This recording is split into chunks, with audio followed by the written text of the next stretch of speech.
Good morning and welcome to P&B Morning Show, where politics meets business and the real issue take center stage. Today we are looking at two issues that define the state of the nation. The dust is not yet settled about the Electoral Act, and this is because of the sensitive role it plays in our national lives politically.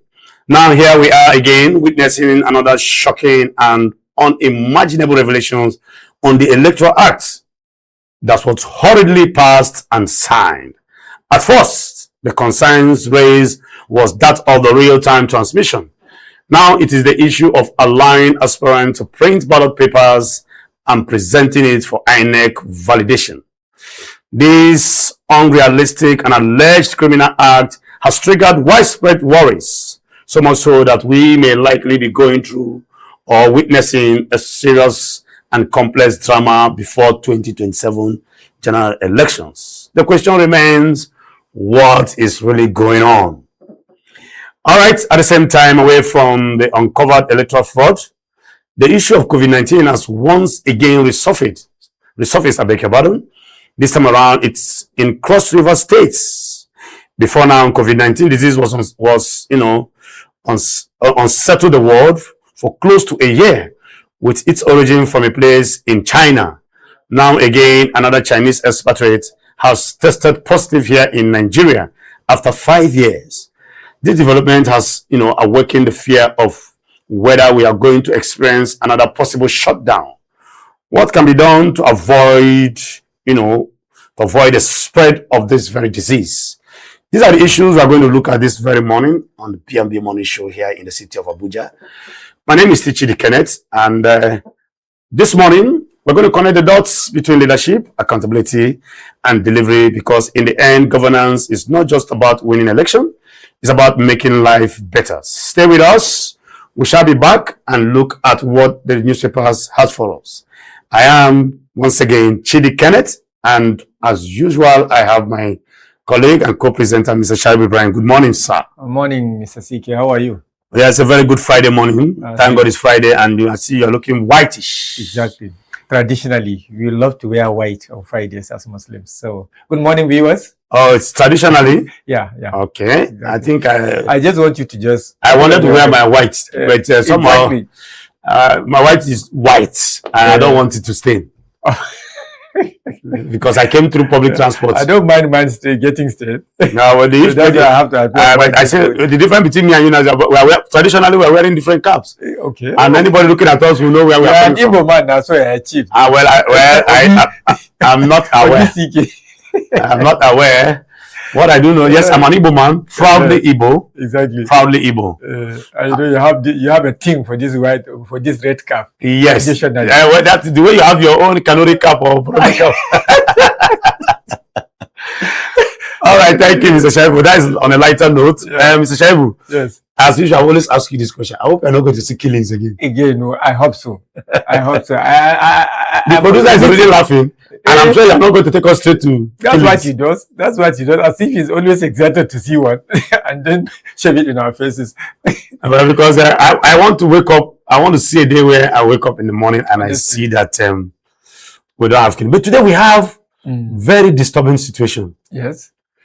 Barrister Mike Igini, former INEC National Electoral Commissioner, that handled Akwa Ibom State. Exactly. Came out with a very shocking revelation yesterday. Shocking in the sense that it appears to be an alleged criminal act. In the sense that, we saw that, when we dive into, we see it better. We'll discuss further. And it's making the round. It's everywhere. It's raising more tension. Where we are seeing ballot papers we are going to see possible print of ballot papers. I don't know what's going on. At first, we were still battling with real-time transmission. And then some people sent a message from Goza Forest, telling us that they are giving government last warning over 416 adopted Nigerians. Oh, very sad situation, actually. From a very, very far distance. The more you see, the less you understand. That is how our country becomes. Honestly. Okay. Let's go to the newspaper. Before we go, we go on a short break. And when we return, we dive straight into the newspaper for the day. This is P&B Morning Show. Stay tuned. We'll be right back after this time out.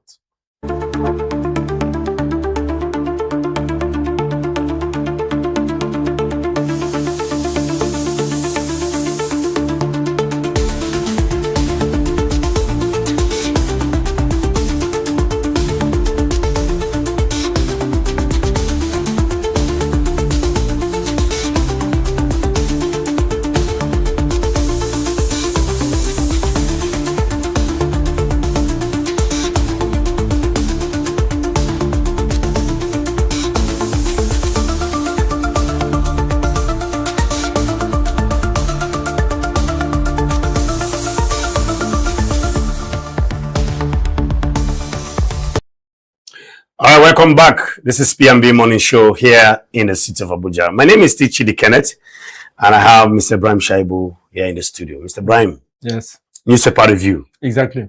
Let's see what we have. Let's kick up. Okay. The Vanguard. Zoom it up. Let's see. Glitz, glamour as Vanguard awardees step forth today. Glitz, glamour as Vanguard awardees set forth Glitz, today. glamour as Vanguard awardees step forth today. Event is live on NTA, Channels TV, and Arise TV. We'd love to see who are the ones being awarded by the Vanguard newspapers. We can see some of the pictures here. Yes, The pictures are there. For good governance, we have quite a number of governors here, predominantly from the north.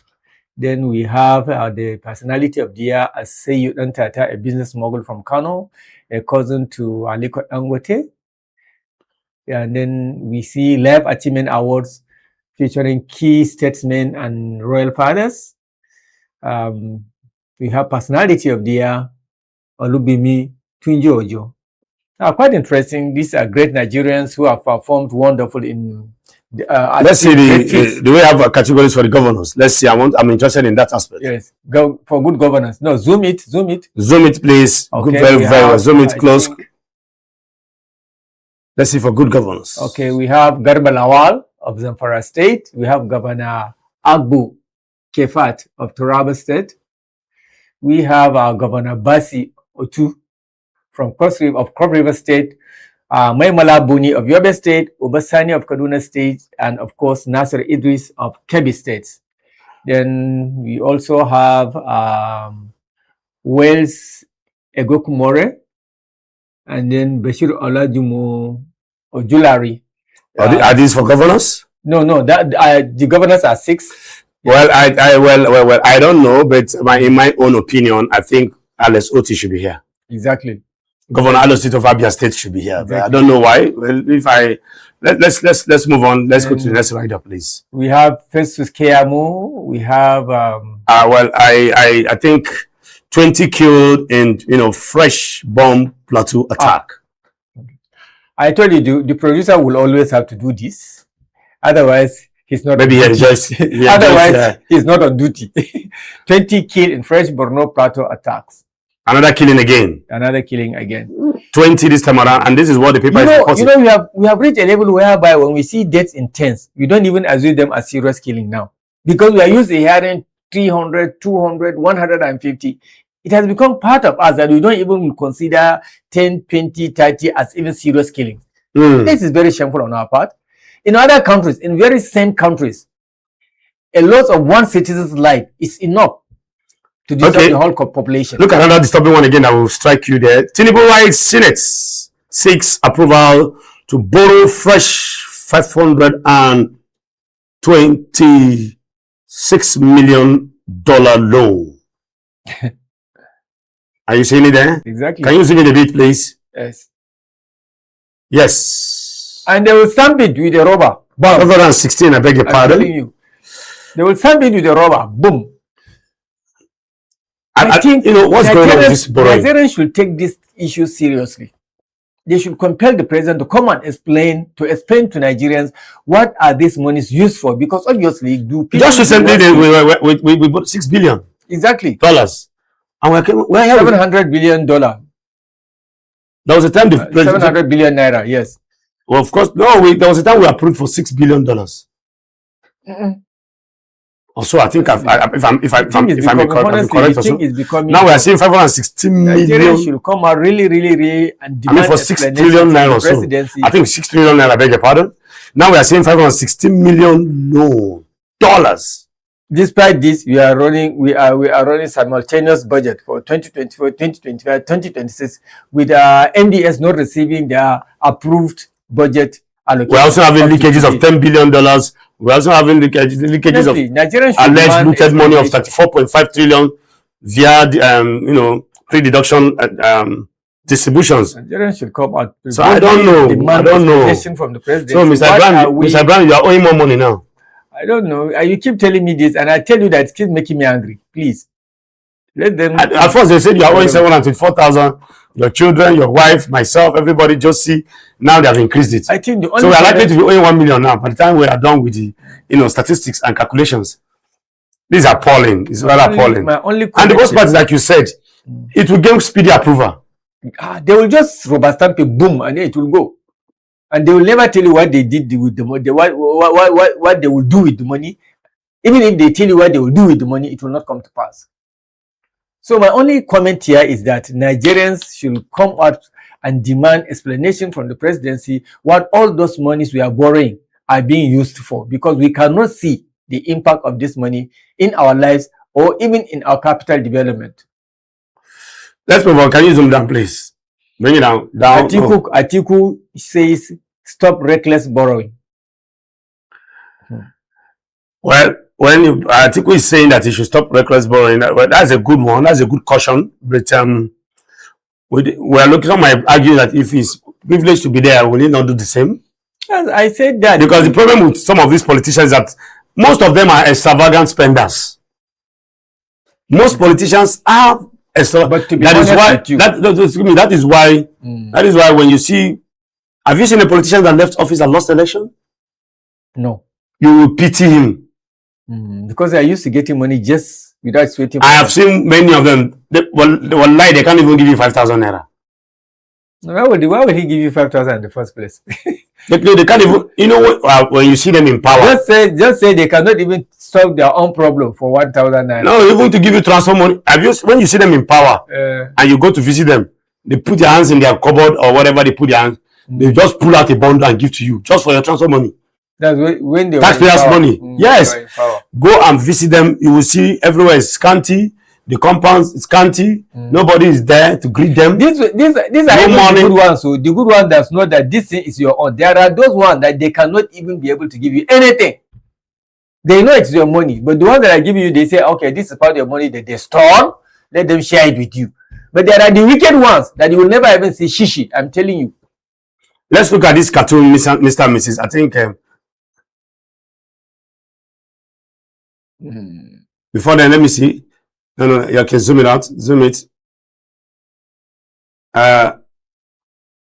Okay.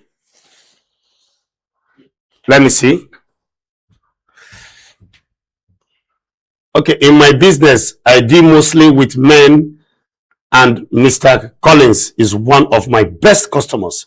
So whatever you informant may have told you, no one can separate me from my calling. Oh, if you understood what that is, I'm sorry, dear. I was told you said nobody can separate you from your Collins. Okay, that's a joke there. That's a popular cartoon character, Mr. and Mrs. there. And if you understood what they're trying to tell you there, is something that is synonymous to what is going on in our country. Let's go up there. Let's go up. There's one about APC. APC shifts. Go please. Yes, governors presidential primaries to 21 and 23rd of May. So APC have shifted the presidential and governorship primaries, I think, from the 16th of May to 21 and to 23rd. Okay. To allow contests open to all. Okay. Is that the essence? Yeah, probably yes. Okay, let's go to the next newspaper, please. Away from Vanguard, please. The Nation. APC targets rancor-free primaries with reversed plan.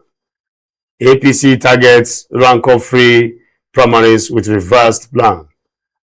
Okay, rancor-free in the sense that we don't want to, after the primaries, usually after primaries, rancor there means problem-free, or yes, after the primaries, it is usually a norm that people will start defecting, aggrieved ones will start defecting. Start shopping for the next possible party to grab a ticket and then still run. Never say die. The politician's spirit, never say die. And sometimes when I look at politicians, I wonder the way they are wired. You see politicians, most of them are so optimistic, even in the face of nothing. That's serious. Okay, let's see. Zoom it, please. Let's see what the minister is saying. Up, please. Okay. Federal government rolls out new strategy to stabilize food prices and boost production. Federal government rolls out new strategy to stabilize food prices and boost production. Federal government rolls out strategy to stabilize food prices and what? Boost production. Okay. That is food production. Okay, we have one of Wiki there. FCCPF seals estate over default to subscribers. Wiki NUT locked in talks to end strike.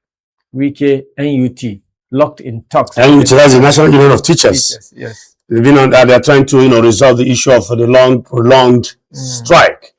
And this issue of season, let's see that issue. The FCCTC, 6. What? Okay. Seals estate over default to subscribers. Okay. Default to subscribers. This issue has been a very big one. Okay. A very big one. Subscribers are default everywhere. And subscribers some estates are not well, will I say, documented. And so sometimes when I see some of these people trying to market estates on the streets, the first question I ask them, is it clarified? Is it aegis tested? Don't go and buy an estate. At the end of the day, you discover that the land is owned by what we call the Miangwa.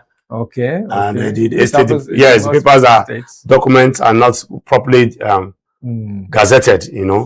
Let's see what we have done there. El-Rufai arraigned in Abuja for intercepting Ribado's phone chat. El-Rufai arraigned in Abuja for intercepting Ribado's phone chat. Okay, they admitted, as Ribado admitted, that El-Rufai intercepted his phone chat. El-Rufai, a comment was made, but I don't think I've heard anything about any reply or response from Ribado himself, stating that yes, actually his phone was intercepted. Well, it is El-Rufai that made the statement by himself. Yes, it's okay. Yes, El-Rufai made the statement. I quite agree.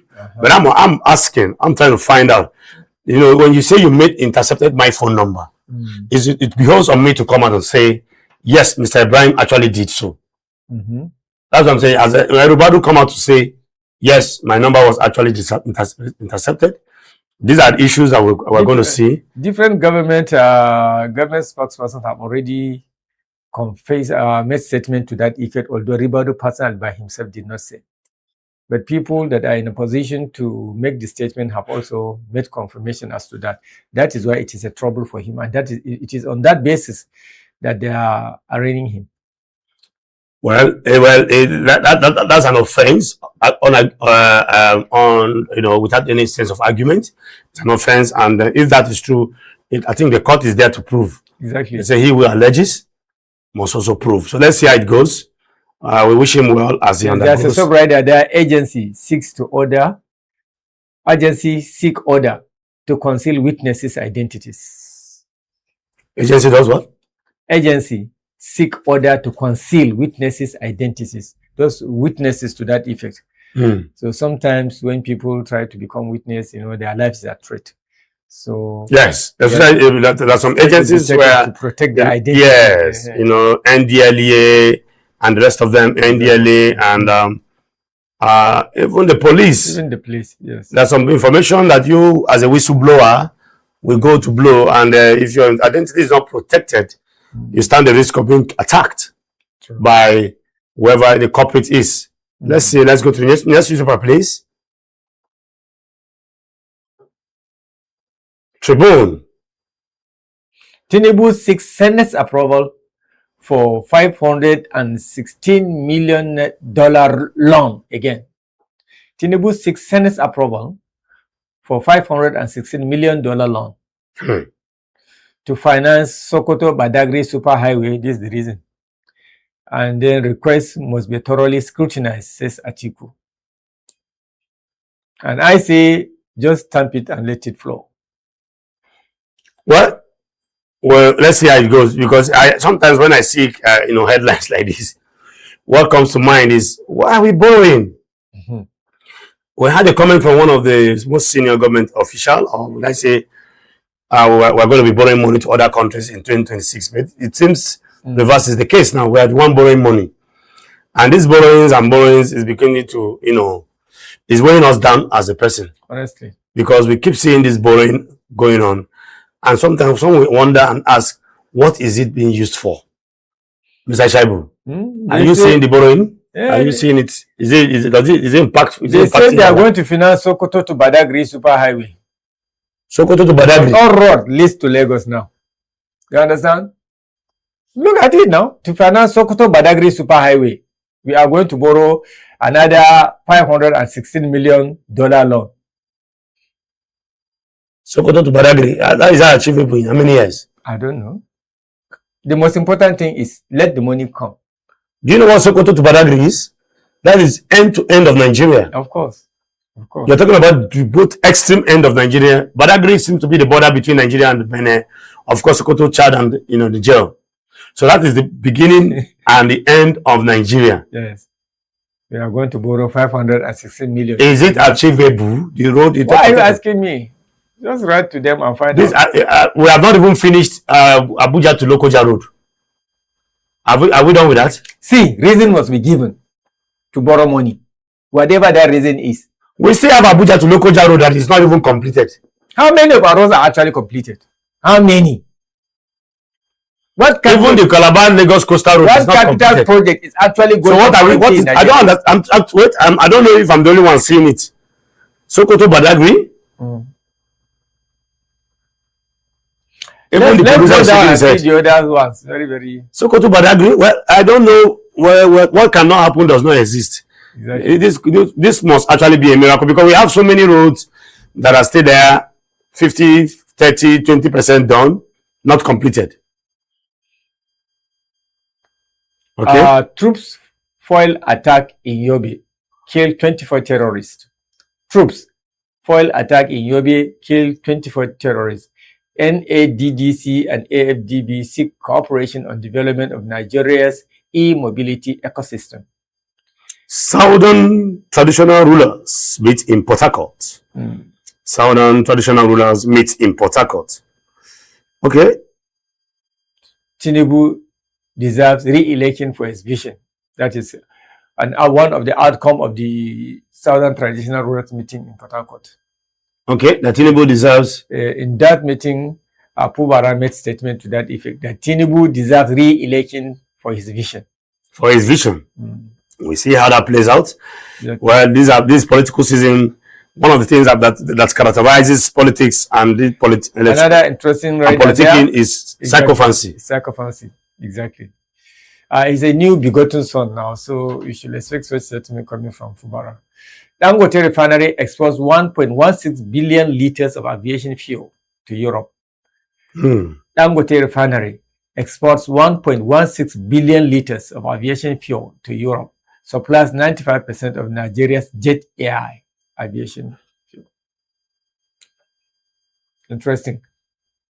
I think Dangote should have put more effort into also satisfying our domestic need of energy. Because we are not supposed to be buying fuel at 1,400, between 1,360 to 1,400 naira as Nigerians, while we have such a mega refinery exporting. My worries, my worries is thanks to Dangote, even though I appreciate the fact that he owns a refinery, but my worry is still, why is it that the other refineries are not working so that the market forces can determine so many things? Because now somebody is supplying us over something of the internal fuel, the entire fuel that we use in this country. If we had other refineries, just as we have in the telecom system, a telecom industry, when we have other options, it now behoves on you to choose which one. And competition brings growth. Now we are here, we only have one refinery thanks to Dangote, and other refineries, we don't know why. At some point, we're hearing maintenance routine going on in the early part of the Tinubu's administration. I think I was in one of the radio stations where I stumbled into that news. At some point, they said Port Harcourt refinery will soon start. This one will soon start. And at the end of the day, up till now. For me and for great number of Nigerians, I think the effort not to reinvigorate, repair our refineries is deliberate. It's deliberate because the amount of money we spend in importing fuel to Nigeria is more than enough to revitalize our refineries. We have the money to revitalize, to repair those refineries. But the political will is not there. It was deliberate. Let's just move to the next piece of place, because sometimes when we see things like this, I don't even know what to say, Mr. Shaibu. Okay, The Guardian. How caucus consensus candidacy erode internal democracy in parties. Okay, how caucus consensus candidacy erode internal democracy in parties. Okay. Interesting right up there. Meter providers, manufacturers accuse discourse of extortion. Meters providers accuses discourse of extortion. What? Extortion. It is expected. Exactly. It's expected because sometimes we don't really even you hear in the front of the media, or hear most times I hear things that meter is free. Eventually it's not free. It's not free. The amount of wahala you can experience before getting the meter. Okay. Obi Bauchi governor meet as LP shuts doors amid fears of PDP fielding candidates. Yes, Obi Bauchi governor meets as LP shuts door amid fears of PDP fielding candidates. Okay. Obi Bauchi governor meets as LP shuts door amid fears of PDP fielding candidates. Okay, it's politics, and we are seeing that some parties are shutting their doors, while some are also opening their doors. But the meeting between Obi and the Bauchi governor is one of those meetings that we see. Exactly. Just like the APC chairman went to meet Shekarau, and the next thing now we see Shekarau now is in Kano. We also have delayed special seats for women bill may undermine 2027 polls. Reps won. Okay, ADC Atiku where new loans on Senate as Senate considers $516 million request for Sokoto Badagry project. You know, I still laugh over that Sokoto Badagry project. I still have that. Okay, we have here how. Okay, we've read this one. And meter providers, manufacturers accuse discourse of extortion. Well, it's expected. Okay, migration organizations records 8,000 deaths, missing persons in 2025. Now, Mr. Shaibu, 8,000 migration organizations records 8,000 deaths, missing persons in 2025. You know, when we talk about this, the boundary between Morocco, Casablanca, between Morocco and Spain, a lot of boat mishap happens there. And between Libya and Italy. Yes, when people try to migrate from Africa to Europe using the deserts and the popular Casablanca, we see a lot of mishap going on there, a lot of deaths happening there, and still Nigerians are still audaciously doing that without fear and favor, just in search of greener pasture. Now we see this consensus, this cartoon, the consensus there, and you can see, okay, no imposition. Otoge. It's okay. Okay, you can go and look at this. It's trying to confirm the act of trying to erode internal democracy in parties. Zamfara Kano governors sponsor 1,600 couples mass wedding. Say misplaced priority. Zamfara. Is this actually the problem of your citizens? Why will you bother to marry people but you're using government funds? Well, that's what we are saying.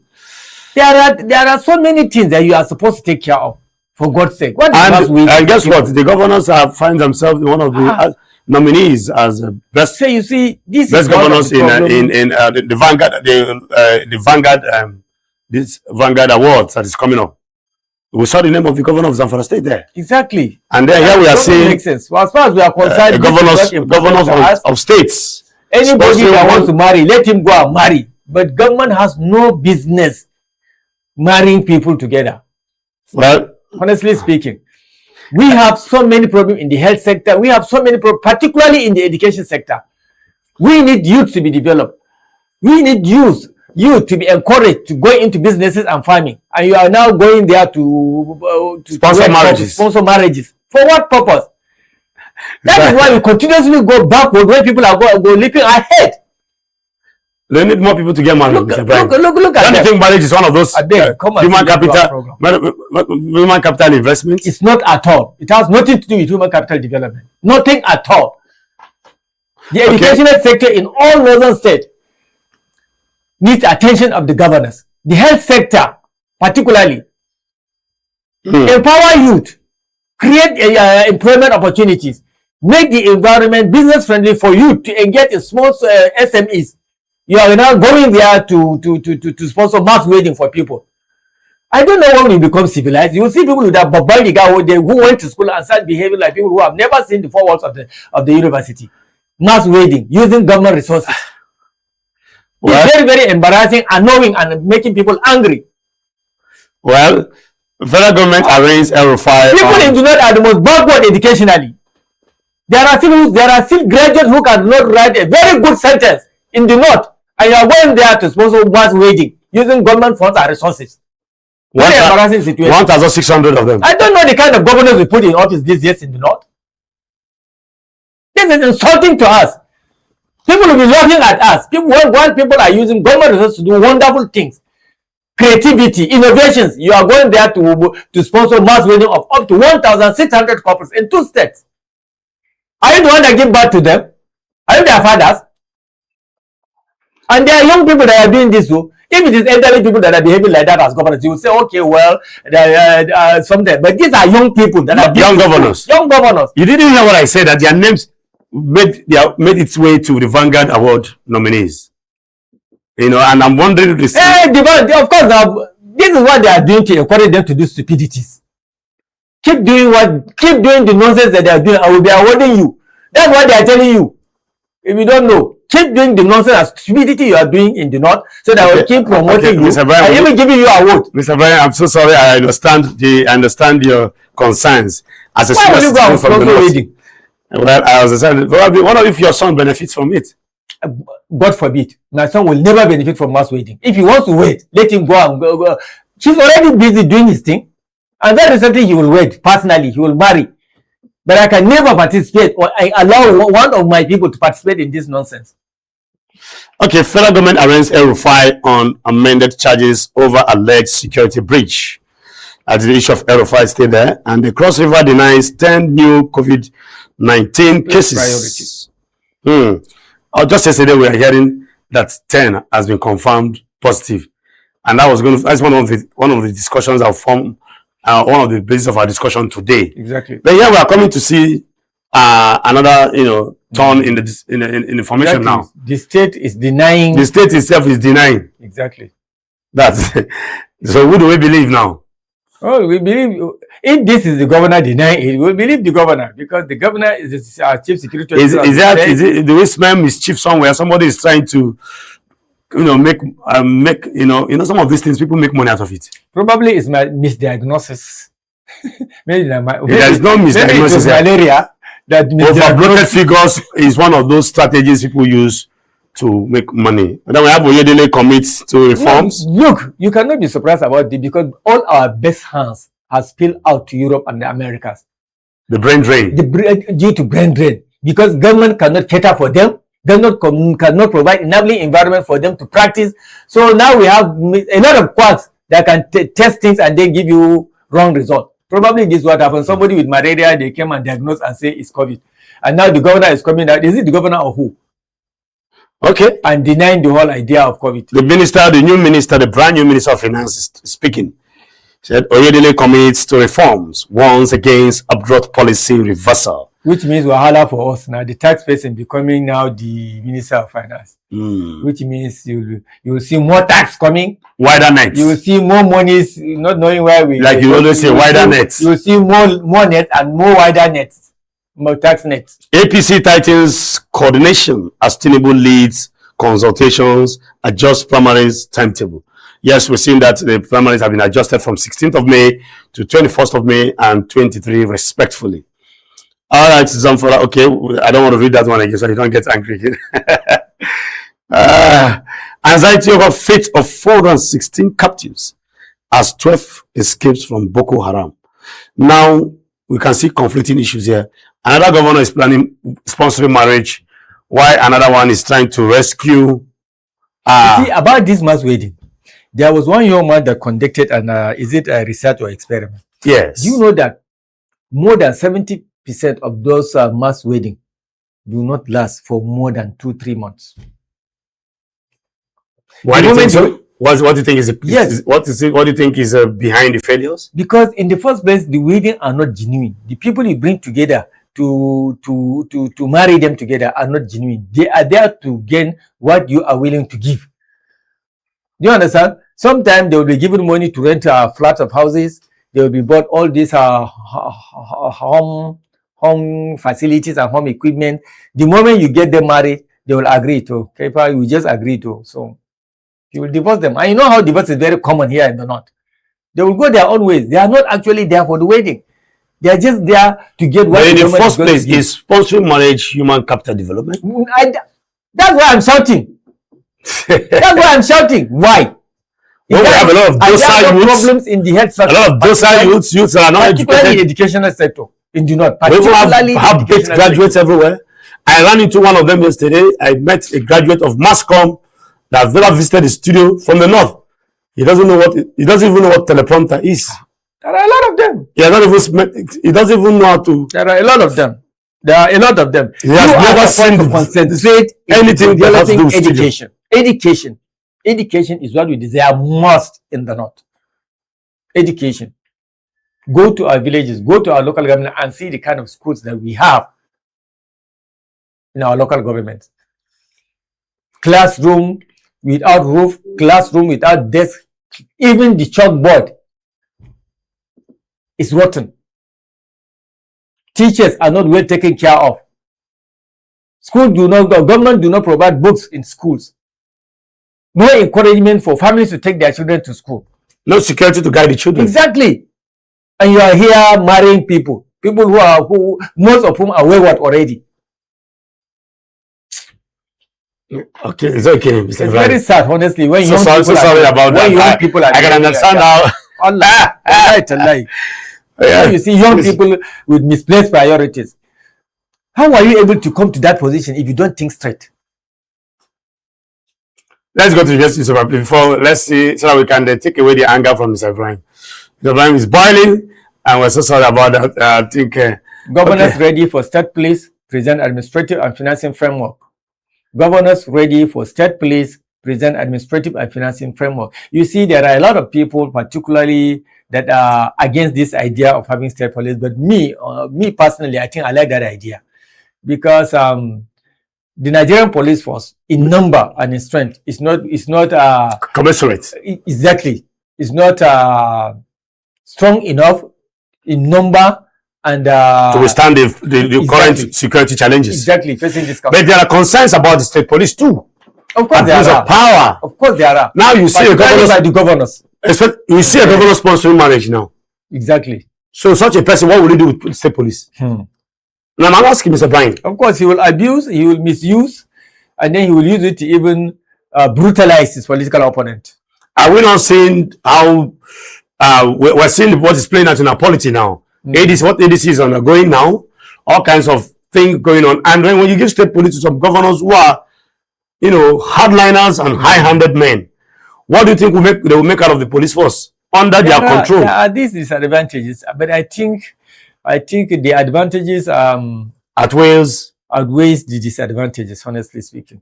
Well, it's not all governors that may tend to do this, but then the usefulness of the state police will help in great way in curbing all these insecurity problems.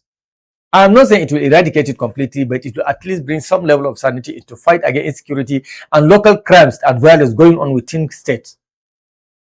Because, like I tell you, there are communities that do not even have a police force. Because policing is local. Exactly.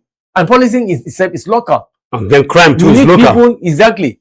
Crime too is local. And you need people who know the criminals and who know the nook and crannies of that society. Who have full understanding and ownership of that environment. Exactly.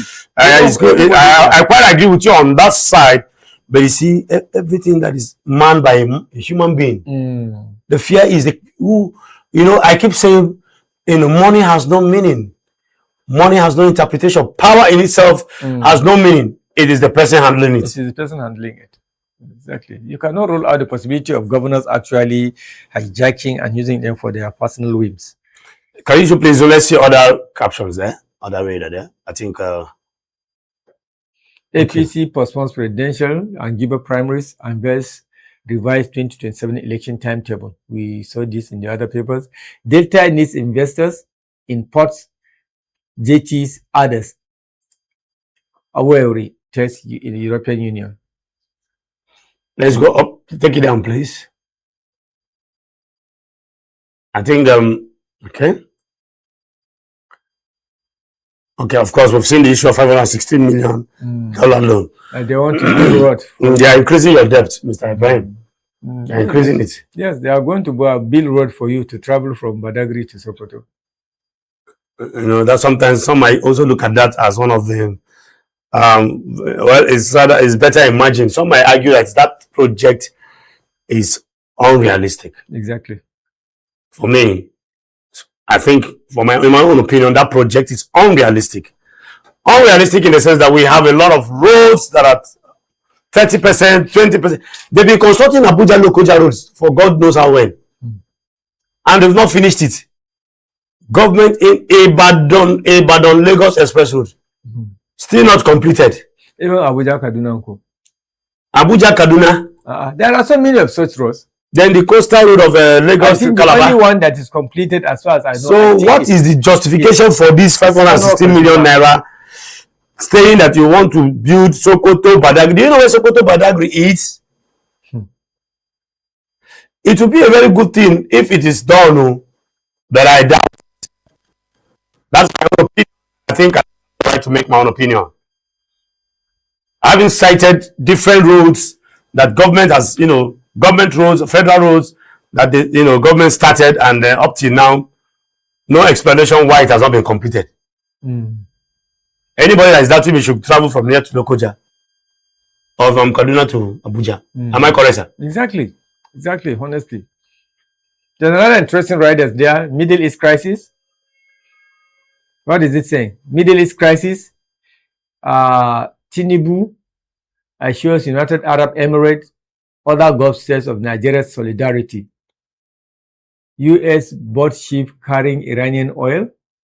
Trump orders Navy to shoot any boat laying mines in Strait. The Strait of Hormuz. Exactly.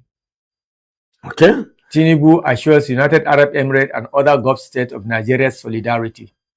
U.S. bought ship carrying Iranian oil. Trump orders Navy to shoot any boat laying mines in Strait of Hormuz. Exactly. So the war in the Middle East is still on. America and Iran. Of course. Interestingly, Iran is physically in control of the Strait, but America is making noise because even American ship cannot pass there. But Trump has given order to shoot aside. That order was given initially first by Iranian government. That is when American ship was trying to fly the Strait. Iranian drone shot at it several times. You remember? It was from that time that they declared the strait closed. And that is what Trump has been trying bring together people, especially the European allies, to use force to open the strait. Still, Iranian could not allow it. So I was just reading this morning, one writer was saying that Trump is just making noise to save his face, to give the world the idea that he's still in control. You can't go somewhere and start somebody's door and say, now you are the one that is controlling. You are not that's controlling the door. It's impossible. But what is confusing me is this Tinubu assures UAE and other Gulf states of Nigeria solidarity. Yes. It's a statement. But let's see how it goes. Okay. Exactly. Let's go to the next newspaper, please. Punch. Automatic ticket. Tinubu leaves lawmakers' fate in governors' hands. Wow. Wow. Automatic tickets. Tinubu leaves lawmakers' fate in governors' hands. Which means there's nothing like automatic ticket. Whether you contest or you start receiving. Is it the same lawmakers that has helped him to borrow so many money and giving him accelerated approval? I don't know. Over so many, reforms like the Electoral Act. So some might be looking at it allegedly as used and done. In other words, you have to be in the governor's good books for you to be able to recontest, to get the ticket for national. So those who are not in good terms with the governors of the state, with their governors now. The fact that you are now the incumbent does not mean that you can still get the ticket to recontest for that position. That's what this thing is saying. So President reject APC senators' automatic ticket request at Bila meeting. Okay, no wonder. I think that's why go up. I think there's a picture in the previous paper where all those senators went to visit him. I can see Akpabio, I can see Alero. I saw so many of them in the villa. Wow. So ruling party governors get presidencies not to spearhead state primaries. Nigerian governors have absolute power. Ruling party shift presidential and gubernatorial primaries to May 21 and 23. You see, this move, is it an attempt to strengthen the governors? Are they making governors more powerful? The governors have always been very, very powerful. But the expectation of the people was that before this APC decision, we thought that maybe the governor doesn't have control, particularly as regards the senators and the House of Reps members. But now their fates seem to be in the hands of the governors. Where were their fates before? Now, were their fates in the hands of the people? They also were their fates in the hands of the people? Hardly so, honestly. This ticket, if you have to look at this, if you look at this statement and try to flip it the other way, the other side of the coin, you will discover that some of them also were enjoying free automatic tickets. Probably before now, in time past, presidents were busy, making sure that some senators have automatic tickets. Returned. Exactly. That's what he's trying to say here. In fact, most times that is the case. Most times. So now we are seeing that the president and this whole idea, this whole thing is jettisoning democracy. Honestly.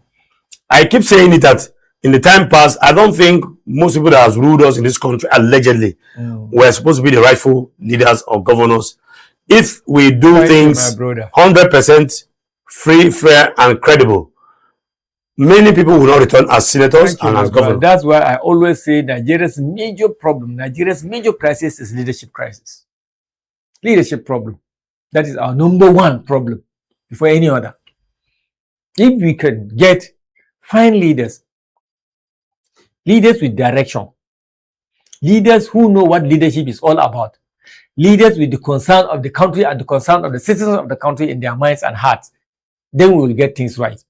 But most often, the kind of leaders that we have in position of power and governance are leaders who are selfish, leaders who do not care about the fate of the country, leaders who are there in the first place without even knowing why they are there. So until we get this thing right, we'll continue to suffer in poverty and wahala. All right, El-Rufai pleads not guilty, faces fresh charges. So Arifai is still there, and of course, just yesterday we heard he has with regards to wiretapping. Wiretapping, and it's going to be kept there to June. Federal government borrows 2.69 trillion naira from bond market in 3 months. Federal government borrows 2.69 trillion from bond market in 3 months. And then when they borrow it, and then allocations are given to governors, and then governors go ahead to marry wives. Exactly. For people. Exactly. Abandoning school project, abandoning health project, abandoning even rural infrastructure, rural development projects, providing water, providing good health, providing schools for the children. They will just go and they will share the money and they will go and marry people. Okay. Let's see the next newspaper, please. 2.69 trillion in 3 months. This is domestic borrowing, I think. We have the last newspaper here, and this one. Tolu Arokodare interview. Tolu Arokodare interview. Playing for Nigeria felt like I was playing for Real Madrid. Like seeing Ronaldo for the first time and all these players for the first time. That's emotional. Okay, that's Tolu what? Arokodare. I think this is one of our Nigerian domestic players. And he has made his way to the national team. Yeah. And that has gained him some kind of exposure. Let me look at it very well. You see, playing, according to him, he's saying, playing for Nigeria felt like I was playing for Real Madrid. You know, like seeing Ronaldo for the first time and all these players for the first time. You know, playing for Nigeria gained him so much exposure. And he's so grateful to God for the opportunity to play at the national level. I think that's his debut appearance in the Eagles. Emotional Eagles debut. His first time of playing in the Eagles. Okay, we are now see. It's a new what about that right there? We have Adams calls for urgent reset in Nigerians football. Okay, urgent reset, and Fenerbahce kicks against Oshime's Amjia. Okay. Okay, I think that will be all for the newspaper today. And I would like to find out, Mr. Brian, which of the newspaper headline, caught your attention this morning, or which one provoked you? I know the one that provoked you. Exactly. Honestly speaking, because the borrowing and in 2020 and the mass marriage. Somebody is sponsoring a 1,600. It is very unfortunate in 2026 we hear state governors, in fact, young state governors, not that they are elderly, misplacing their priority, using government resources to sponsor marriages for matured Nigerians, spending huge government resources, public tax to go and sponsor marriages, while there are issues in the health sector, there are huge issues in the education sector. You do away with you haven't even looked at that one, and you are now concentrating on marrying young big adults. It's very, very, very sad and very, very. And the $516 million. Very, very embarrassing. $516 million borrowing. What do you make of that? Well, I've developed thick skin about the behavior of this government in borrowing. So you have accepted that you are going to be owing 1 million now. From 724,000 naira to 1 million. It no longer makes sense, and then it is portraying us in a very, very bad light, especially the world. I think the world is beginning to laugh at us, honestly speaking, because we keep borrowing and we keep becoming less and less developed. You understand? Either physically, in terms of infrastructure, in terms of improving the life standard and life expectancy of Nigerians, we keep failing, and we keep borrowing as well. All right, Mr. Brian, unfortunately, we just have to go. It appears to me that it's only one part of Nigeria that has been rapidly developed right now, Lagos. I don't think, apart from Lagos, there's any part of this country that's enjoying any dividend of democracy in Nigeria so far. Well, that's your own opinion. I stand to be corrected. Yes. Yes. Because everything just goes back to Lagos. Open your eyes and see. We don't have to be hypocrites. We have to be realistic in our analysis and discussions. Everything runs back to Lagos. But some may argue with you that even when Muhammad Buhari was there, he moved the naval base to Kano. Okay. Where there's no water. Okay. Then what again? No, I'm just saying. At least I'm thankful that I know say the naval base. Where there was no water. Somebody was thinking, no, a place where there is no water. And what am I trying to say? President comes and go, and many presidents come. You cannot just make an analogy example of one maybe mistake done by one person. It's not a mistake. No, you don't understand where I'm going to. Mr. Brian, can I say something about this? Say. I'm only trying to tell you that the issue of misplaced priority is something that we should caution across board, regardless of where you are coming from. We've seen presidents in time past come in and then start, diving into projects that is not supposed to be there.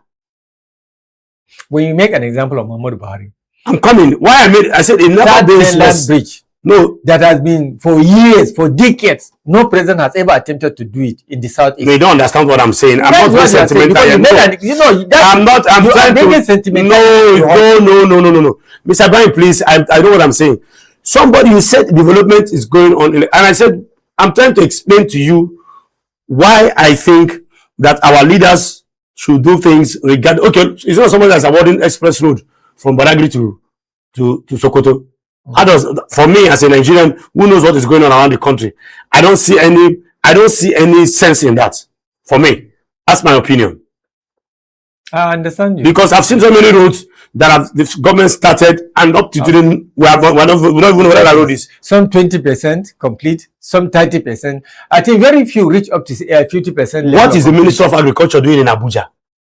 You can see that. We don't have a juice factory in Benue State. Exactly. And that is the food basket of the nation. Fruits, orange. They are wasting there. Mango, guava. And then somebody will now go and build a fruit factory somewhere in Obomosho. Is that not mistake priority? I think Obomosho. I'm giving an example. Yes. So that's why I said it's taking a naval base to Kano, where you have waters in Delta and where you can exactly. It should have been in LMA or somewhere like that. It is okay to live. It is okay to build a military base in Kaduna. It's okay to do that in Porono. We have the bushes, we have the landscape, And then we have problems of insurgency and other banditry going on around there. But it's not okay to go and be certain things. You see, we try to allocate certain projects in this country based on sentiments. And that's what I'm trying to say. That's why I said our problem is actually leadership. Everybody is sentimental. Everything thinks along where he comes from. Most of them are like this. Whether they spill it out or not, we know that is the body movement, the body language they portray. All right, Mr. Brian, unfortunately, we are going to wrap it up here on the newspaper review. We'll go on a short break, and when we return, we'll be diving straight into the topic today. This is PMB Morning Show. Stay tuned. We'll be right back after this time out.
All right, welcome back. This is PMB Morning Show here in the city of Abuja. My name is Tichidi Kenneth, and I have with me still in the studio, Mr. Ibrahim Shaibu.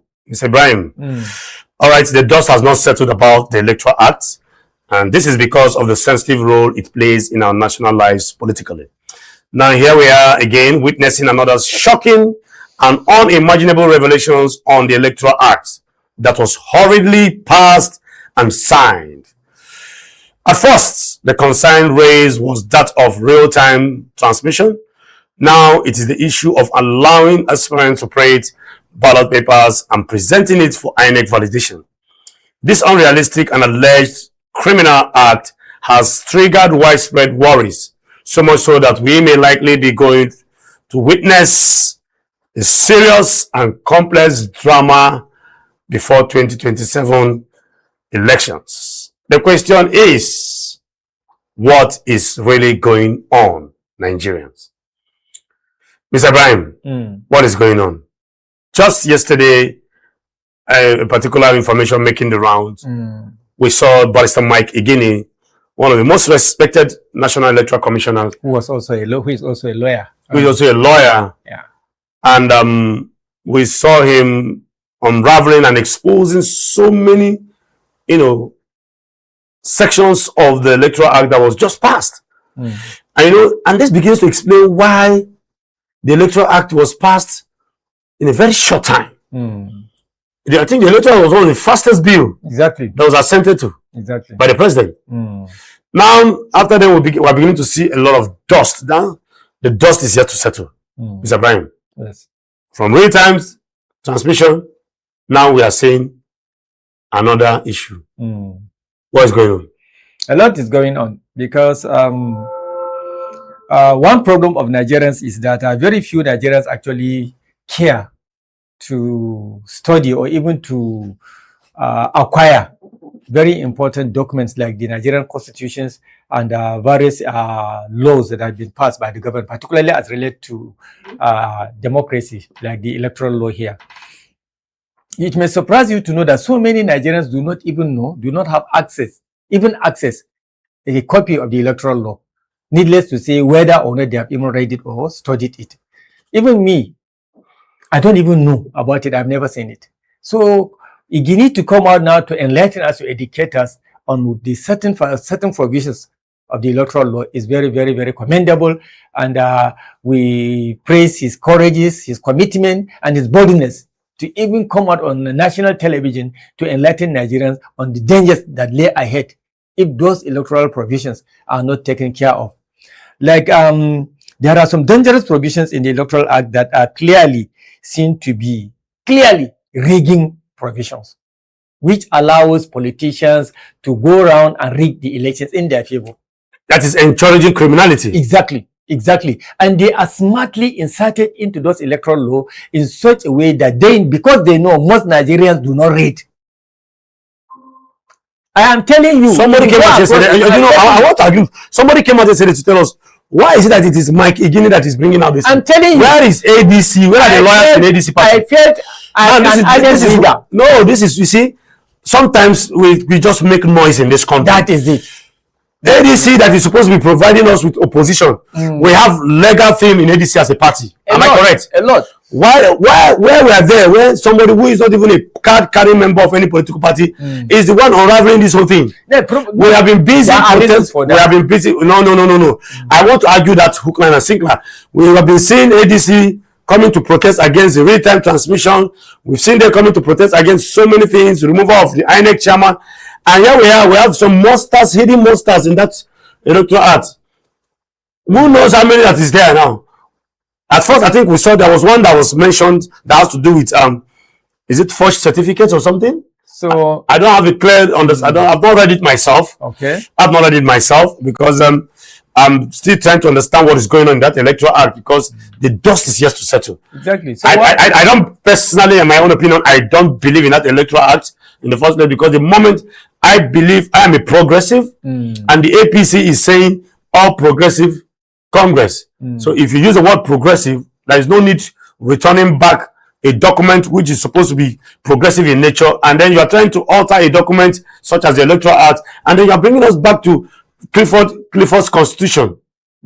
Where how can we be using manual transmission and under the pretext of network problems? Exactly. And just recently we are seeing terrorists transmitting messages from far away forest after Goza is somewhere. Goza is in Adamawa or Borno? No, Borno. Southern Borno. And these are when you keep saying these things, one has no choice than to be angry. It's like doing us what we call the abracadabra politics. The more you see, the less you understand. Terrorists, 460 people are in the bush. So let me shed light on these provisions. Because we don't read constitutions, we don't read laws like that, I think the politicians took advantage of that. And then the agency, the body that I will blame more is INEC, because INEC knows about these provisions in the electoral law. When those changes were being made, the first body that should know about these things is the INEC. But they kept quiet. They were busy interpreting court orders. You see, telling who is supposed to be and deleting names and then interpreting court orders. Let me learn, please. If INEC is serious at all, if the commission has any level of credibility and neutrality, I believe that it should rush to the National Assembly and call for the repeal of the following sections. Is it not clear now that there's something fishy? Exactly, there is. Wait till you hear the language of the provisions. If you hear the language, the style of language that these provisions are calling, you will know that it was deliberate attempt to provide safe culture for politicians to rig elections in their favor, particularly politicians that are already in position of power. For example, now, Section 63, which is under the title of a rejection of ballot boxes without official mark. Allow me to read. Go ahead. This Section 63, subsection 1 states, a ballot paper which does not bear official mark prescribed by the commission shall not be counted. Prescribed by the commissioner shall not be counted. That is very good. That is very good. Every ballot paper that does not have this security document, this security mark, yes, should not be counted. But then, surprisingly, because they know so many people, after they read this one, they will say, okay, fine, they will keep the book. Then it went to subsection 2. That is where the wayo came in. They say, going further in section 2, section 63, subsection 2 said that where the returning officer is underlined, satisfied with a ballot paper which does not bear the official mark, was from a book of the ballot papers which was furnished to the providing officer of the polling unit in which the vote was cast for use at the election in question, he or she shall, notwithstanding that there was no mark, accept that as valid. So there's no security code. So it is giving, yes, it is giving the returning officer the power to accept. And now, who are those returning officers? Most of them, some of them are even ad hoc staff. Do you understand? And you know, our politicians, most of our politicians are corrupt. Is it the same national commissioners? Exactly. The same national commissioners that have not come out to deny gratification? Exactly. So, of lands, fear is that lands. You can see that. Have not come to debunk the statement of Mohammed Haruna? Exactly. So, even see, the official mark they are referring to here is the security features or INEC. Why do we accept? Can you accept a naira without that security mark that you see?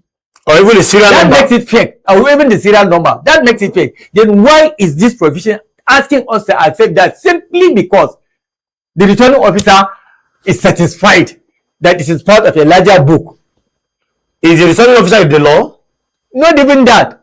What if today you, as a politician, yes, you go and print your own ballot paper and come and give me $5,000? You know how enticing money is? Even the INEC chairman himself currently allegedly still, his credibility is still under test. Exactly. Exactly. Allegedly, it's still under test. Our politicians, we are still trying to find out whether it is true or not. The tweet he made years before now. Wallahi, I'm telling you, CK, our politicians can even access those security documents and then fake a ballot paper in this country.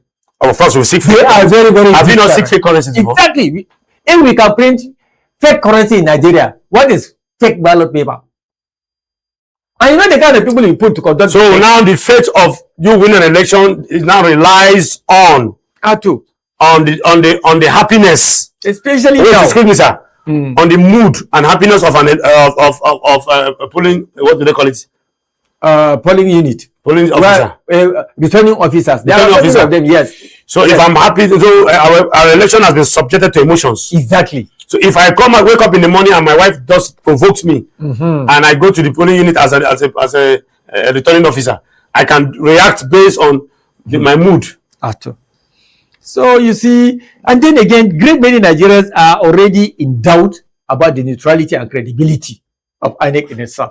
So if you are allowing a returning officer to just consider an election, a ballot paper valid, simply because he is satisfied Who are you to get satisfied? That's the You are fate, telling me, the fate of our election is not. That's what I'm saying. The fate of our election, allegiance. it is not. It's not dependent on how the electoral officer feels that day. So if an electoral officer goes to drink alcohol, exactly, and is filled up with so much alcohol, he now comes to the polling unit and then decide based. He will not be directed based on that alcohol. You see. Wallahi, we are in problem in this country. Just tell me, to before God and man, if these two provisions are not clear licenses for rigging, then what is? Permit me to also read this. Now, I have by Sir Mike Igini uncovers sections of the new electoral, act that supports elections fraud, printing of illegal ballot papers, call INEC to go back to the National Assembly for the repeal of the involved sections. Is becoming. Okay. So it's dangerous situation for us. Then again, let me read the most dangerous section for you. They titled that one, section 133, under the title Grounds of Petition. This another rigging, clear rigging provision, license to go and rig. That particular section. Okay. Yeah, it's a. Go ahead. I'm listening to you. That particular section is the clear, crystal clear section that gives politicians the right to go and rig. It reads like this: an act or omission which may be contrary to an instruction or directive of the commissioner or of an officer appointed for the purpose of election, but which is not contrary to the provision of this act, shall not in itself be a ground questioning the election itself. Since 2019, there have been called by so many lawyers, so many professors of law, so many people that are concerned about election, for this particular provision to be eradicated out of the electoral law since 2019. Do you know why? Are you saying that this very part of it, this particular section, has it been there? Yes, it is still there. They refuse. That is the one that Atiku has been crying for a long time. Let's visit the electoral law. Not only Atiku, so many politicians in this country that are genuinely doing their policies. Lawyers, so many lawyers, even Igini was part of the people that have been agitating for the repeal of this particular section since 2029. Since 2019. Do you understand? So after that, this means let me interpret this thing for you. Okay. What this particular section is saying is that the presiding officer of the election, do you understand? Even the assistant presiding officer of an election, even the collation officer, the people at the polling board that is collecting the something, do you understand? Or even the returning officer can all abandon the situation and they are provided immunity. Therefore, see, what this means is that if I am standing as a member of House of Representatives, yes, and you as a returning officer or any of the electoral officer, I know that you have tempered. You have somebody has bribed you, brought external ballot paper in his favor, and even if I have my reasons and my proof that this particular electoral officer is prevented from going into the tribunal to face justice, this is protection. So come again, please. To read this, the section entirely. No, there's something you just said now that I think I want Nigerians to listen to. If politicians use any of the electoral officers to rig election, by virtue of this section 138, that those officers cannot even face the tribunal. So who is going to face it? They will go scot-free. The section has provided them immunity. Exactly, because that's what the section says. Let me read it for you. An act or omission which may be contrary to what is the section, please? The section. Section 138. That's what I'm reading to you. Of the Electoral Act. Of the Electoral Act. Yes. And this is the most dangerous section. That since 2019, people have been fighting to remove this thing from the electoral law. Remove them. Even after they went and do service recently to get this electoral law 2026. Even after they made the changes in this 2026, they refused deliberately to remove this one. They left it. Because it's a window to allow them to rig election. They can easily buy any of those small electoral people. Is it the collation officer? Is it the presiding officer? Every one of them can be bought by politicians. You know how they throw us to poverty. So an electoral officer can easily take $5,000 and they will give you a whole sack of ballot papers without even electronic security board of INEC, and he will accept it. Because he is satisfied And because he's protected, he is satisfied based on Section 163(2). And he's not fearing to involve himself in this rigging because this particular section has given him protection. I don't know whether you're understanding me. Could I be correct to say that this is one of, the Electoral Act was passed in a hurry? Why passed in a hurry? In my own opinion. I think it was because many people have shared this opinion. Yes, exactly. Because I have, as one who has understudied so many passages of so many bills. It was passed in a hurry so that you will not get enough time. Nigeria will not get the opportunity to study it and to know what its contents are. It only takes geniuses and men of faith like Igini to make this revelation to Nigerians. And even as we are speaking like this, Nigeria will not even bother enough to go and acquaint themselves with either the constitution or the electoral law. That's why this revelation now. Exactly. No, with this revelation, it has sparked up a lot of widespread concerns. There's a lot of widespread concerns, and everybody now is. That's why I said I felt ashamed that I'm hearing and I'm getting to know this by myself just now. Me that I know I love to read. It's very, very embarrassing. So people like Igini should be praised. Their effort, in fact, it takes boldness. But some might argue.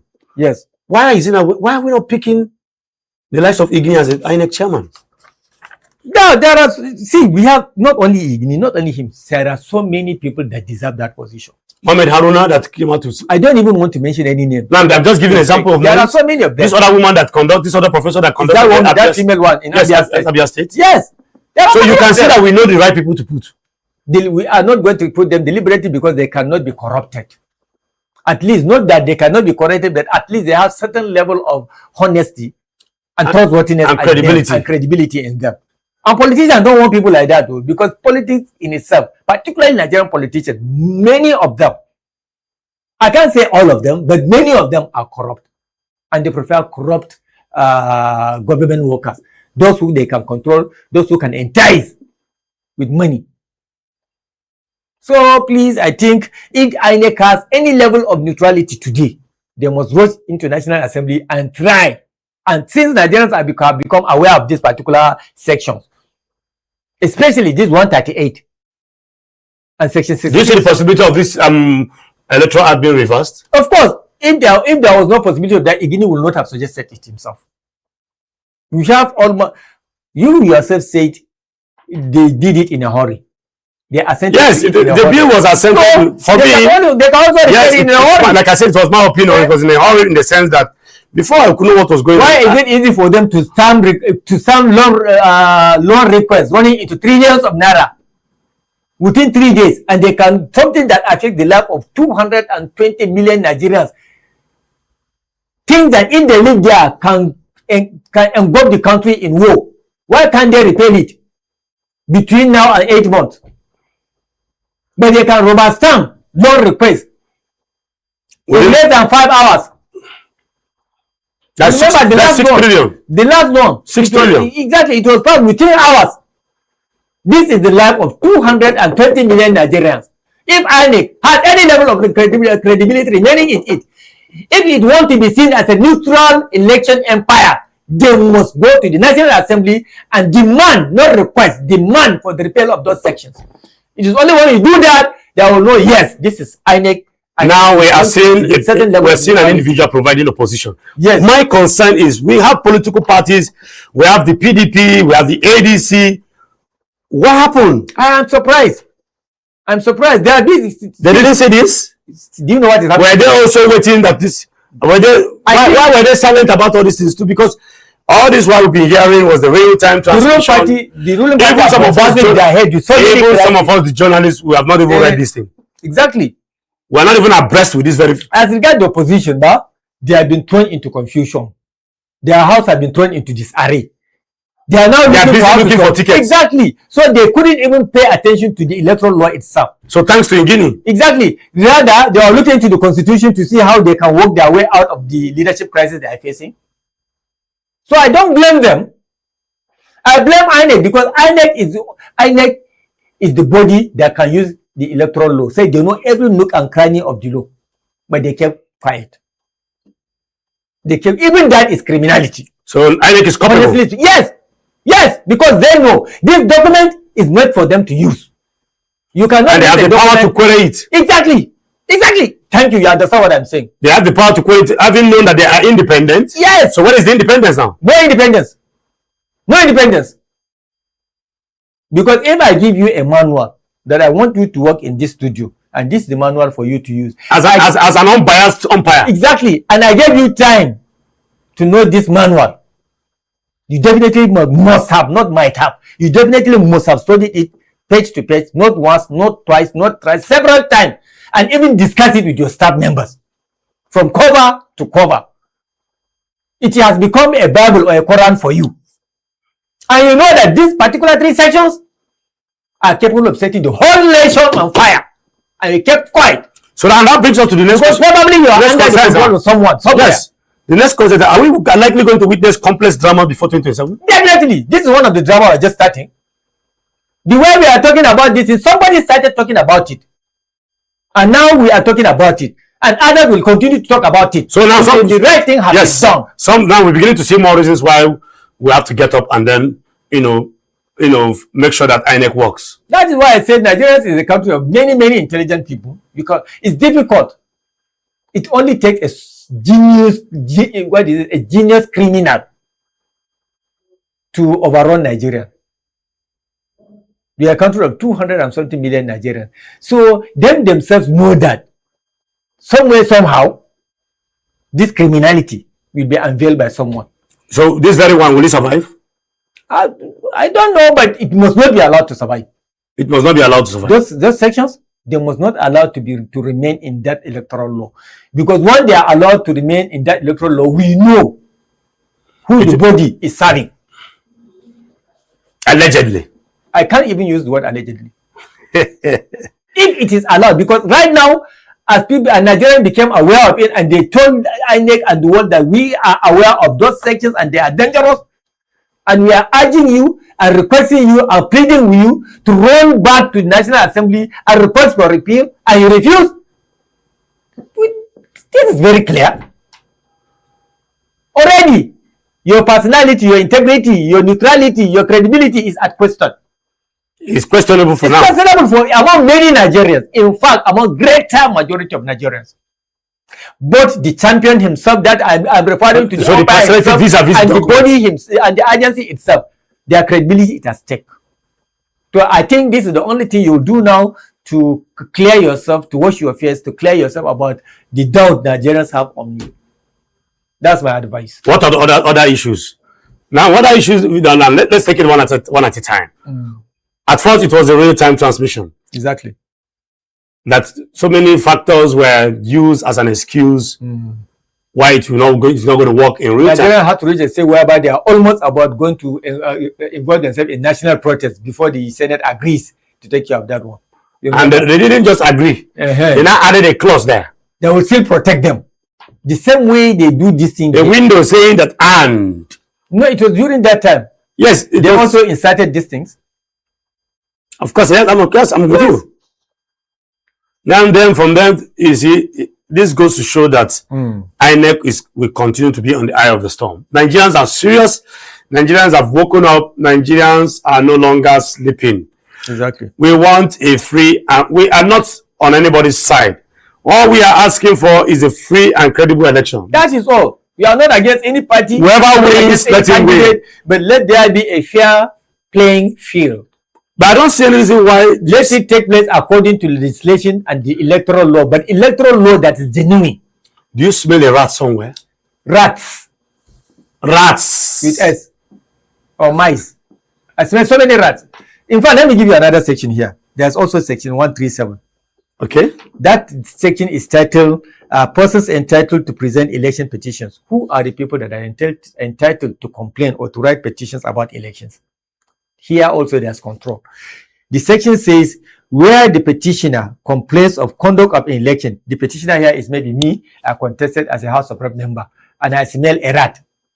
So I am now a big rat. So me, I'm the petitioner. Where the petitioner complains of conduct of an electoral officer, maybe you are the electoral officer, maybe returning officer, I have complaints about you. My boys told me that you received money and you accepted a bag full of unmarked ballot papers. So me, petitioner, I am now, where a petitioner complains of conduct of an electoral officer, a presiding officer, or a returning officer, any of those categories of officer, it shall not be necessary to join such officers or persons, notwithstanding the nature of the complaint, and the commission shall in this case be 1. Made a respondent, or 2. Deemed to be defending the petition itself for itself and on behalf of its officers. This is another protection for the electoral officer. And it will, even if you saw it with your crew, even if your people snapped the electoral officer, accepting bribe and taking unmarked electoral vote, if you go to petition tribunal, INEC will stand boldly and defend its officers. And they will now relate it back to that section 138 with this section 137. I don't know whether I understand my explanation. Of course. Clearly. If these are not rigging patterns, in fact, not pattern, if these are not rigging license, tell me what it is. What is rigging license? You see, this means if any aggrieved candidate petition any of those INEC officers, it shall not be necessary for them to be taken to the election tribunal. So, and it is the electoral law that sheltered them. It's embarrassing. So we don't know the kind of election that we are going to go into in 2027 unless this electoral act, this section of the electoral act are requested to be repealed by the body that is responsible for conducting. So what do you think is expected of Nigerians now? What do you think? Keep talking about it. I think, and the media should keep enlightening citizens about this section. I think the media in itself should create program aimed towards enlightenment program about the constitution and maybe different languages. Exactly, about the key laws of the country, arts, laws, constitution. I think we have to have programs like that because many Nigerians do not even know they are right. Many Nigerians do not even know they are right. That is why somebody will visit the police station and they will even demand money from him in order to seek for bail. In fact, a lawyer met me yesterday. You know that I have an invitation in one of these high-profile police stations, and a lawyer met me yesterday and was telling me that that the IPO said, "Okay, now you go help us collect money from." You understand? Now you go help us collect money from. And I told the lawyer that if any policeman ask me for any money for a matter that is civil, a matter that can be addressed through ADR, exactly. I'm going to petition that policeman. See? So we need to do this. I will take it up with him. That is not the law. You have invited me for an interview, and I've appeared. I've made my own, discussions, and then you are going through my lawyer to tell my lawyer that Ghana, you go help us collect money from him. You see, you can understand. So we are in a very sorry situation, and unless we do the right thing, we'll continue to be taken for a ride. Honestly, I just want to believe that. I just want to believe those things. Those is just a mere talk. That's why I like using the word allegedly. It's an alleged. I told my lawyer, I hope this is allegedly, because for me, it can't be alleged. Well, after we have seen, when we saw the information, we went through some parts of the electoral provisions, and we saw them clearly written there. Now I'm talking about the way my lawyer was telling me what one of a security agent was telling him. I said, I hope this is just alleged. This is not real. How can you be telling me that you should? They're even talking to you as a lawyer to come and tell me. Honestly speaking, we have problems. So we have problems. Things have to be done. Things have to be done. Now, this has triggered widespread criticism and worries in the country. Yes. I can imagine what could be possibly going on in the minds of other political parties now. Do you see them feasting on this? Exactly. I'm going to jump at it. Your positions. Exactly. Especially your positions. Especially your position. I will see.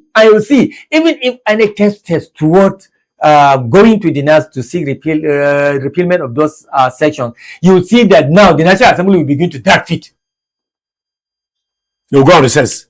They have already done this. So this. I saw one. They are already on recess. That so far this year they've gone on recess 90-something days. Exactly. They may increase it. And they've sat for almost 28 or 30 days. They are just enjoying themselves all over the world, not legislating. This thing alone is enough to call them back to session. I'm telling you. If they are there for the interest of Nigeria and the people that elected to be in that red and green chambers, they should be back. Now, this request. This revelation, is it shocking to you? Very, very shocking. Very, very shocking. You see, people like us. Why have you not discovered it before now? Because this same section 137, 138 of the Electoral Act has been it was not enacted now. Yes, I told you, it's been there 2019. 2019. Wise men and women have been talking about it. For many times, I've heard Atiku Abubakar saying, let's go back and review the electoral law. Let's go back. Well, I've never given time to sit down and say, well, what is this guy talking about? Do you understand what I'm saying? So many Nigerians are similarly like that. It takes geniuses and people of wisdom, intelligent people like Igini, to wake us up from our sleep. On national TV? On national television. I think it was either on Arise or TVC. I can't remember. One of the national TVs? Yes. Rufai Hussaini, I think it's Arise. Yes. So you can understand this. All right, Mr. Ibrahim, I see that we cannot talk enough about this. Because one of the concerns I have about this issue is, if we promote things like this, what hope does it have for, the ordinary Nigerians? Tomorrow, how do you expect to look at a young man who committed forgery and is being arrested and is being tried? What do you expect him to say? Saying this kind of thing? Exactly. I learned it from the best. I learned it from my elders. That's what he will say. I had. It is a real life situation. It happened. They caught a criminal. He was not even afraid at all. They said, young man, fine boy like you, very educated, very fine boy like you, why would you go and make this kind of crime like that? I think it has to do with all this, electronic something. He said, sir, now only my own you see. Now only my own you see. Those people where they do loss on top, the thing where they do, they say harm. They see I'm now they see. Is it because me I be nobody, they see me for road. That's why they blame me. The people who they pay his salary, what they do? You can imagine that.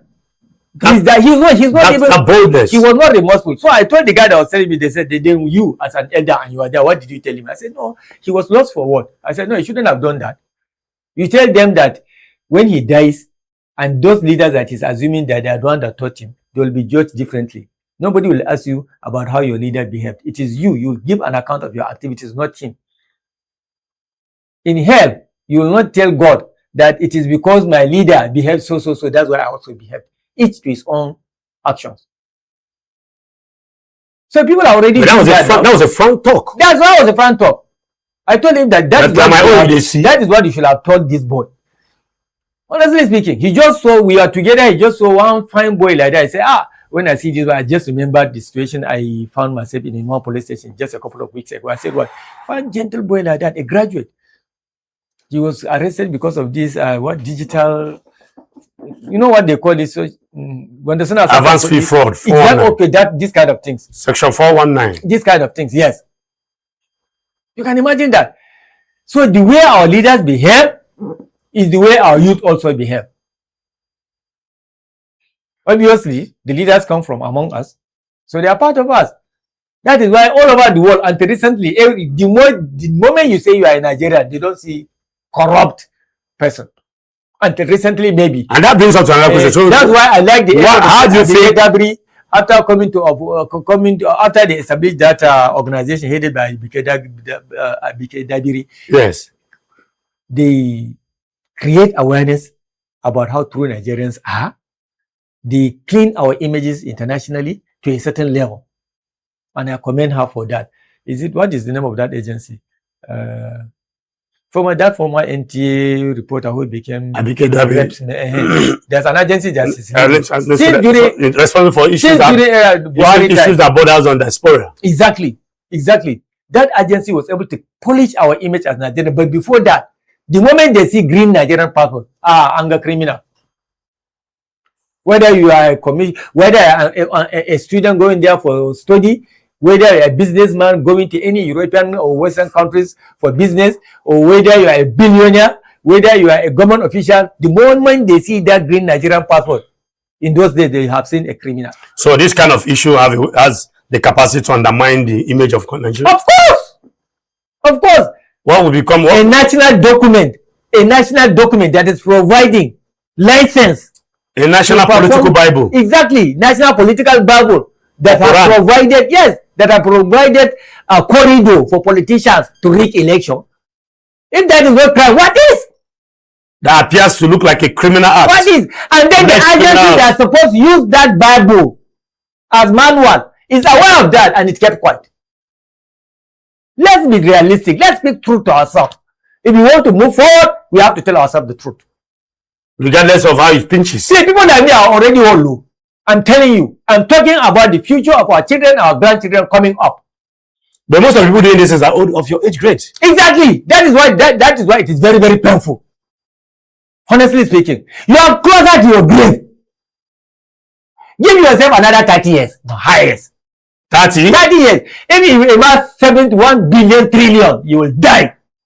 And you are not going to and you account. What's 30 years? A man of account for them. What was it? No, 30 years is too much. No, I'm just giving them, I'm extending a beyond limit for them. Because most of them are from 50 and above. Most of them. If you are 50 at that 30, you are already 80. Even if you have 1 billion trillion, you cannot even enjoy anything put into your mouth. And you will die. You cannot buy life. And you have to account for it though. Wallah, you must account for it. And imagine when you are 70, at 30, you are already 100. What's the life expectancy in Nigeria as at 54. Now? 54 now. Because of the level of poverty and hunger they expose Nigerians to. While other life expectancy is 70, 67. And things like this trigger poverty. Exactly. Because things like this will bring in bad leaders. Yes. They will capitalize on it, get into office, I'm surprised. And then go and do whatever they like. After all, the process itself is flawed. For me personally, I can overlook if a young man or a youth misbehaves and does stupid things. He has time for repentance. Exactly. But if I see somebody above 45 and above, even 45, honestly speaking, even 45 and above behaves in this manner, I pity him. When is he going to get it right? Wallah, I pity him. Mr. Ibrahim, unfortunately, we just have to go and then go to the next topic for today. Thank you very much. I can see that you have been so much. You are very wicked. You have a way of just switching on my. No, I didn't switch it on. I switch my own. I will stop honoring your invitation. No. You are raising my BP. I know that I had BP. No, you don't have BP. No. You will not tell me that you will decide. The issue is the one, just like you said that the issue of the country is the one that will determine the next election. This issue is troubling to you. Exactly. To me as well. Talk about it. I'm also close to 50. Exactly. So it's also disturbing to me. And you can see that just in as much as I allowed you to vent, I'm also venting myself. What makes you think at least this time around for the first time we are agreeing? We are agreed. We'll have a small party for that actually. Very soon after this. Provider of champagne. The discussion will continue. You will be the provider of the champagne. No problem. Well, we'll just have to do that. Okay. That is why we're going to wrap it up on the first topic on PMB Morning Show. We'll be right back after this time out to dive straight into the second topic for today. Please stay tuned. We'll be right back after this time out.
All right, welcome to PMB Morning Show here in the city of Abuja. My name is T. Kenneth Chidi, and I have with me Mr. Ibrahim Shaibu. Mr. Ibrahim Shaibu, once again, welcome back. Now, away from the uncovered electoral fraud, the issue of the COVID-19 has once again resurfaced this time around in Cross River State. Before now, COVID-19 disease unsettled the world for close to a year, where the world was shut down for like 1 year, with its origin from a place in China. And now we're seeing another Chinese expatriate has been tested positive here in Nigeria, somewhere in Cross River State. After 5 years, this development has, awakened the fear of whether we are going to experience another, shutdown again. The question is, what can be done to avoid the spread of this disease again? Mr. Shaibu, although we had, as at yesterday, we were hearing 10 tested positive, but one of the captions today in the newspaper was saying no. I think the Cross River government has come to deny the fact that there was nothing like that. There's no such number. So we are trying to see how we can manipulate the situation. But the truth about it is that whether it is true or not, the issue here is that COVID-19 has resurfaced stylishly. Nigeria. So what do we make? COVID-19 was, some said it was man-made. Some said no, it's one of those. But somehow, for 5 years now, we've not had cases that much of COVID-19. Exactly. It was so pronounced, so much so that there was what we call the global pandemic. Global pandemic, and there was this lockdown and social distancing. We have to wash our hands before we can even shake, and it was so seriously enforced. Then I think it started from the year 2019. It gained prominence in 2020 when the country had to be shut down, and other countries that we recorded so many casualties, here and there. So what's your take on this COVID-19 issue resurfacing here this time around in Cross River? Thank you very much, Mr. CK. COVID-19 is a virus disease, and then a disease, whether it is man-made or natural, once we hear that it has surfaced somewhere, it calls for concern, and we have to prepare ourselves against it. But what makes COVID-19 very dangerous is the fact that it can easily spread. It started from one local area in China, and then it expanded worldwide, and it has taken so many lives across the globe, to the extent that our behavior and culture in all the world at that particular moment became the same. Everybody must use hand sanitizers, everybody must wear face masks and all that. And then we have seen how it has also wet down economies at that time. So hearing it surface again in Nigeria, initially it was 1 person, then after a few days it has become 10%. Then if care is not taken, if the right thing have not been done by the Federal Minister of Health and State Ministries of Health, I think we'll see a situation whereby it can spiral down beyond, God forbid, Cross River State. So I think we should not underestimate this. We should not downplay it, as we are traditionally used to downplaying situations and crises. Nigeria, Federal Ministry of Health, the presidency, and even the state government where that took place should begin to take measures towards curtailing it.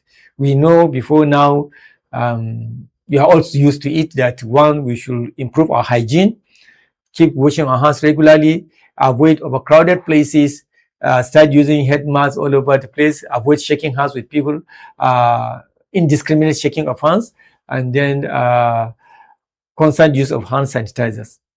Now we're looking at another issue of the Chinese expatriates. And history has it that, COVID-19 emanated from a place in China. Is it Guangzhou or something like that? Or something like that. I can't remember now. Yes. And now here we're seeing another China expatriate, in our country, in Calabar. In Calabar. Yes, for one thing, we cannot stop any foreigner from coming to Nigeria, especially if they are coming to invest in Nigeria. As a matter of fact, it is us that are inviting the world to come and invest in our country. Because today, economically, the world has become a global village. So, and although COVID-19 originated from China, it has now become a worldwide thing. It doesn't matter where you're coming from. And then it is unfortunate that once again, it is as a result of a Chinese coming to Nigeria. I think for now, I believe the Cross River State have already quarantined him, and then measures have been taken to ensure that it has not been transmitted beyond where it is for now. But because it has been found out from a Chinese, I think that is not a serious issue in China in its own. It may have been from a Nigerian that came from US or from China or from any other part of the world for that matter. So the person, the agent bringing it to the country is not actually a matter of concern. It's how the thing has been managed that should be our area of concern for now. Do we see any possibility of it spreading and then leading us to another shutdown? Of course, that is why I'm not happy with the breaking news that we just saw in one of the dailies. I think when a situation like that happens, a state government should not quickly come out to deny it first. Just a day after, I think. That's another kettle of fish this morning. Exactly. Yesterday we were saying 10 tested positive. Then today we are coming out to see the same Cross River State saying denying it. Yes, because is it like somebody somewhere is trying to make ends meet out of it, trying to overbloat the figures and then generate more, because sometimes in this part of the world a lot of people use so many disadvantages to make money. Exactly. And we can remember how much billions have been used to fight COVID-19 when it first appeared in Nigeria. In fact, there is a presidential committee set in that regard. And so much amount of money have been allocated to that. So when they say they are denying it, my thinking was that no, it was not up to 10. But if they overblow it, well, this is Nigeria for you. For us, whether we like it or not, it's still our country. Yes. Okay, but now you see, after 5 years, Mr. Brian, yes, we've not heard of COVID. So what do you make of that? Because the way COVID came out and took all over the whole place. In fact, in my estate where I stayed, COVID was one of the happenings that made people to enjoy my estate, because we were like, everybody was at home, a lot of wives and husbands. It united people closer in communities. It even damaged a lot of marriages too. Yes.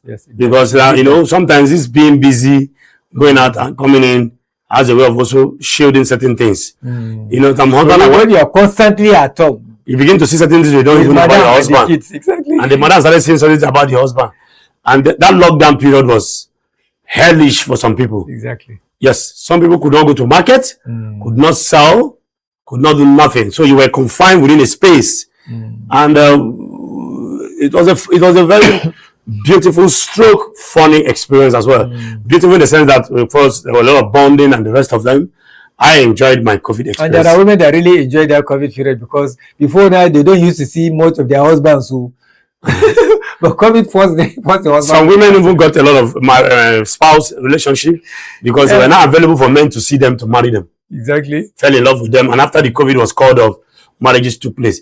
So will I be correct that full COVID also have its own advantages in a way? Well, I can't say disease have advantage anyway. Our attention should be in a way, they are looking into disadvantages. In any way, I can't say any disease has any advantage. You just said that so many wives were, for the first time, I feel, were able to see their husbands. Exactly.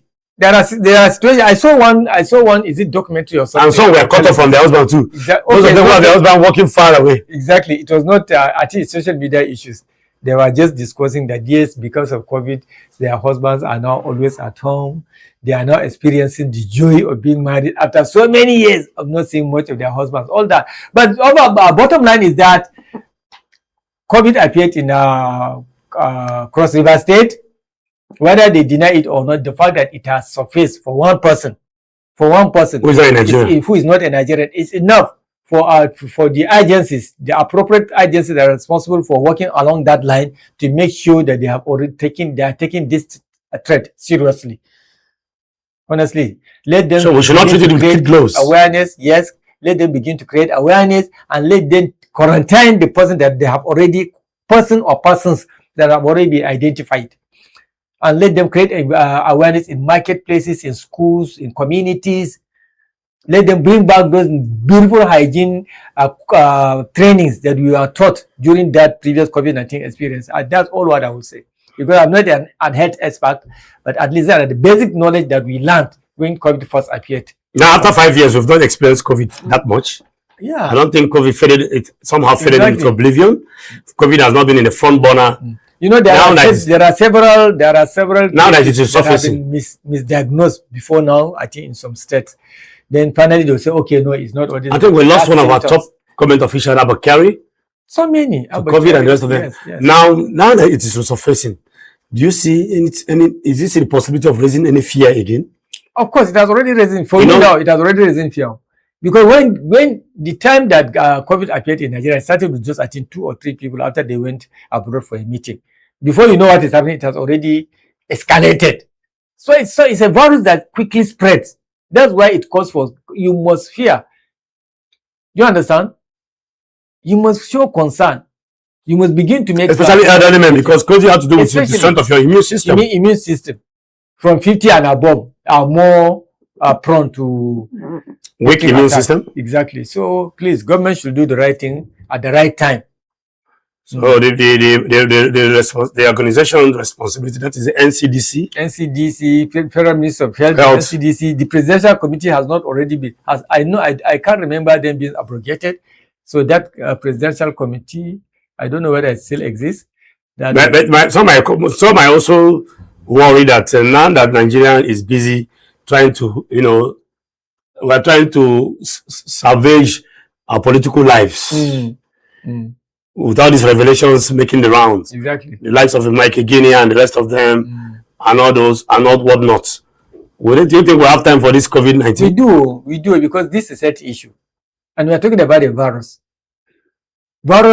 Any disease that is virus is different from any other disease, because virus seems to be uncurable. Very, very. They have this way of changing constantly, and they easily spread and all that.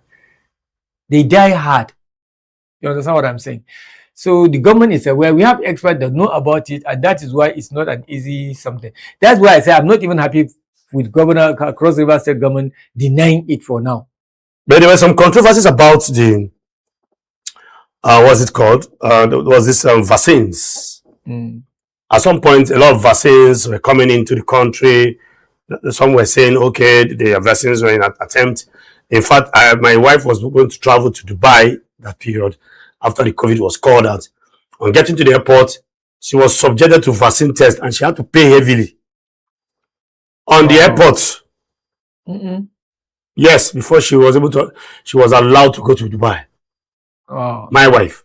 So there are allegations that those who have taken is this by the first or the second stage of vaccine are already complaining about some complications or something like that. I said complications. I said allegations. There were a lot of conspiracy theories around the vaccines and the rest of them, the Pfizer vaccines and or whatever, different companies like that. Well, for some reasons, I will not state whether I took it or not. But I don't. That's my own personal. I know you, and I know that you take it. You took it. Well, I'm not. You don't want to die quickly. You will take it. Well, that is your own opinion. All right, Mr. Ibrahim, I think we'll be signaled by the producer that time is up. Okay. Unfortunately, time is on our friend. Let the discussion continue. Thank you very much for joining us this morning on the PMB Morning Show. It's been a nice time having you. Join us. You can also extend your followership and your participation through our social media handles there at Politics&BusinessTV.English and at our channels 008 on Nycosound. We are also on Politics and Business TV English on Facebook and on Twitter, on Instagram at PNBTV_English, and on X we are at PNB TV in capital letter _English in caps. All right, thank you very much, and do have a wonderful day. See you on Monday. Have a wonderful weekend ahead. God bless you. My name is Chidi Kenneth. This is PMB Morning Show. God bless you. Do have a wonderful weekend.